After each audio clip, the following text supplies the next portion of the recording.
एक बड़े ही लंबे अरसे के बाद बिलाखिर पाकिस्तान की सियासत में रूनमा होने वाली भौचाली कैफियत अब शायद ख़त्म होने जा रही है।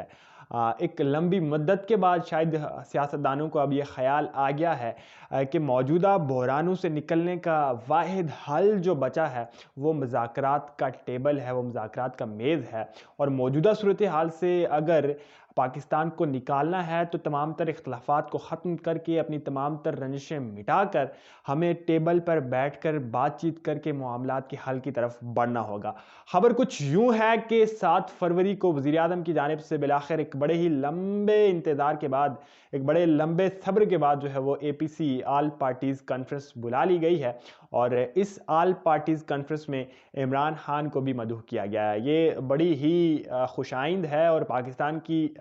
इस वक्त की सियासत की शायद ये ज़रूरत भी बन चुकी थी, चूँकि जिस तरह से पाकिस्तान में बदअमनी फैल रही है, जिस तरह से दहशतगर्दी उरूज पकड़ रही है, तो इस मौके पे बहुत सख्त ज़रूरी था कि पाकिस्तान के तमाम तर स्टेक होल्डर्स, पाकिस्तानी सियासत के तमाम तर अहम किरदार जो हैं वो मिल बैठ कर बातचीत के ज़रिए मसाइल की हल की तरफ बढ़ें। इस एपीसी की जो खैर वक्त की ज़रूरत थी, वज़ीर आज़म की तरफ बुला ली गई है। लेकिन जो बड़ी ही मुनफरिद और बड़ी जो खुशाइंद बात है वो ये है कि इमरान खान को भी मदऊ किया गया है। गो कि कोई भी वज़ीर आज़म होता, किसी भी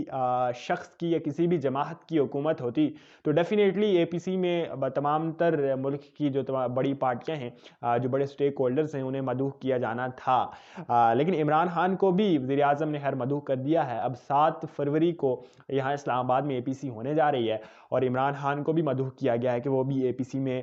शिरकत करके अपनी पार्टी का और इस मुल्क की एक बड़ी कदावर सियासी शख्सियत होने का सबूत देते हुए लोगों की नुमाइंदगी करें। ये तो रही एपीसी के मुतल्लिका खबर। अब देखना ये है कि इमरान खान इसमें शिरकत करते हैं और सबसे बढ़कर जो माजी में उन्होंने इतना बड़ा शगाफ अपने और अपने मुखालफिन के दरमियान पैदा कर दिया है, उस शगाफ को मिटाते हुए इस एपीसी में आसानी से शिरकत कर पाएंगे और फिर शिरकत के बाद ये मामला किस तरफ बढ़ता है, खैर ये तो वक्त साबित करेगा। अभी इमरान खान की जानिब से या पीटीआई की जानिब से जिस वक्त हम ये व्लॉग रिकॉर्ड कर रहे हैं, इस वक्त तक कोई मौक़िफ़ ऑफिशियल बाकायदा मौक़िफ़ सामने नहीं आया है। लेकिन दूसरी खबर बड़ी अहम और दिलचस्प है। यकीनी तौर पर गरीब लोगों के लिए तो बहुत ज़्यादा अफसोसनाक भी होने वाली है, चूँकि मुझ और आप जैसी जो इस मुल्क की आम आवाम है, जिन पे हमेशा से ही टैक्सेस का बोझ रहा है, महंगाई का डायरेक्टली बोझ हम ही पे पड़ता है, तो हमारे लिए ये बहुत ज़्यादा ही अफसोसनाक होने वाली है। और ख़बर कुछ यूँ है कि आईएमएफ और पाकिस्तानी हुकूमत के माबैन होने वाले मुज़ाकरात किसी हल के बगैर ख़त्म हो गए हैं। अब हल यूँ कहा जाए कि कोई डील नहीं बन पाई है। आईएमएफ पाकिस्तान के तरफ से उठाए गए इक़दामात से खुश नहीं है और अब आईएमएफ की जानिब से मज़ीद शराइत जो है वो आयद कर दी गई है। उनमें से सबसे बड़ी और पहली शर्त जो रखी गई है वो ग्रेड 17 से ऊपर के जितने भी मुलाजमीन हैं, जो सरकारी इदारों में काम करते हैं, चाहे वो कानून नाफिज करने वाले इदारे हों या दीगर सिविल जो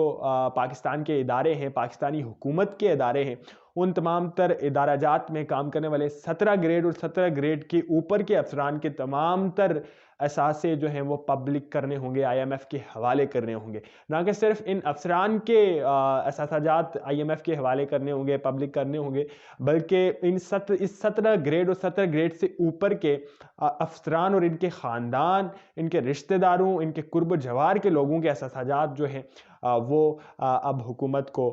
डिक्लेयर करने होंगे और वो ओपन करने होंगे। गो कि ये भी एक खुशाइन बात है और शायद पाकिस्तानी तारीख में पहली मर्तबा ये होगा कि जितने भी सरकारी अफसरान हैं, जो ब्यूरोक्रेसी है, जो मुल्क की एलीट है, वो अपने असाजात लोगों के आम आवाम के सामने रखने जाएगी। अभी ये बात तय नहीं है कि ये पब्लिक कर दी जाएगी। डेफिनेटली जब आईएमएफ के हवाले होगी तो ये पब्लिक ही होगी, लेकिन ये खुशाइन बात है। आम आवाम को भी पता चलना चाहिए कि उनके टैक्सेस से पाकिस्तान की काबीना तो आए रोज़ ही बढ़ती जाती है, लेकिन जो पाकिस्तान पे मुस्तकिल मुसल्लत शुदा हुक्मरान यानी कि ये ब्यूरोक्रेट हैं, हुक्मरानों का एक चेहरा है, ये किस कदर जो है वो माल बनाते हैं, किस कदर इन्होंने माल बना रखा है। तीसरी अहम और बड़ी खबर जो है वो नाज़रीन इकराम शेख रशीद के हवाले से है और शेख रशीद पर एक नया मुकदमा दर्ज कर दिया गया है। मरी के एक थाने में शेख रशीद पर यहाँ थाना आपपारा के एसएचओ की जानिब से मुकदमा दर्ज किया गया है और उस मुकदमे में ये कहा गया है कि शेख रशीद ने गिरफ्तारी के वक्त कार्य सरकार में मुदाखलत की है और वह तमाम तर दफात जो कि कार्य सरकार में मुदाखलत करने के हैं वो शेख रशीद पर लगाए जाने चाहिए। और जब शेख रशीद को गिरफ्तार किया जा रहा था तो उस वक्त मजम्मत के दौरान उन्होंने पुलिस वालों के साथ बदतमीजी की, उनके साथ धक्कम-पेल की और उन्हें धमकियां दी कि मैं आपकी जान ले लूंगा, या इस तरह से उन्हें जान से मारने की धमकियां दी गई हैं। इसके साथ साथ एक और इल्ज़ाम भी है मुबैना तौर पर पुलिस की जानिब से जो बयानिया अपनाया जा रहा है शेख रशीद के मुतल्लिक, वो बहुत ज़्यादा मुज़हका-खेज़ है। चूँकि शेख रशीद बज़ाते खुद बारहा ये कह चुके हैं कि मैं वो कलमा पढ़ कर ये कह रहे हैं, बिल्कुल अल्लाह को हाज़िर नाज़िर जानकर ये कह रहे हैं कि उन्होंने किसी भी किस्म की गाड़ी में कोई शराब या इस तरह की कोई चीज़ या नशा, उन्होंने तो ये कहा है कि मैंने आज तक सिंगार के अलावा कोई नशा नहीं किया। बल्कि पुलिस ये कह रही है कि शेख रशीद को जब उन्होंने गिरफ्तार किया तो वो नशे की हालत में थे और उनके पास कुछ महंगे ब्रांड्स की जो है वो शराब की बोतलें थी और इसके साथ साथ उनके पास कुछ असला भी था। ये पुलिस का मौक़िफ़ है और शेख रशीद ये कह रहे हैं कि उन्होंने आज तक ज़िंदगी में कभी शराब पी ही नहीं है। खैर, शेख रशीद पे तो ये दूसरा मुकदमा दर्ज कर लिया गया है, लेकिन आज हम बाकायदा तौर पर जब उन्हें कवर कर रहे थे उनकी पेशी के दौरान, उस वक्त भी उन्हें हथकड़ियाँ लगा कर अदालत में पेश किया गया था और उसके बाद जब 2 रोज़ा जिस्मानी रिमांड पे दोबारा पुलिस के हवाले किया गया है तो उस वक्त भी उनकी हथकड़ियाँ लगी हुई थी और वो बार बार जो है वो अपने जज्बात का इज़हार कर रहे थे। वो कह रहे थे कि उन्हें इमरान खान के साथ खड़े होने की सज़ा दी जा रही है। खैर, अल-मुख्तसर और कंक्लूसिव बात यही है कि शेख रशीद पर दूसरा मुकदमा दर्ज हो चुका है और आइंदा आने वाले वक्त में शेख रशीद काफ़ी ज़्यादा मुश्किलात में उलझने और फंसने जा रहे हैं।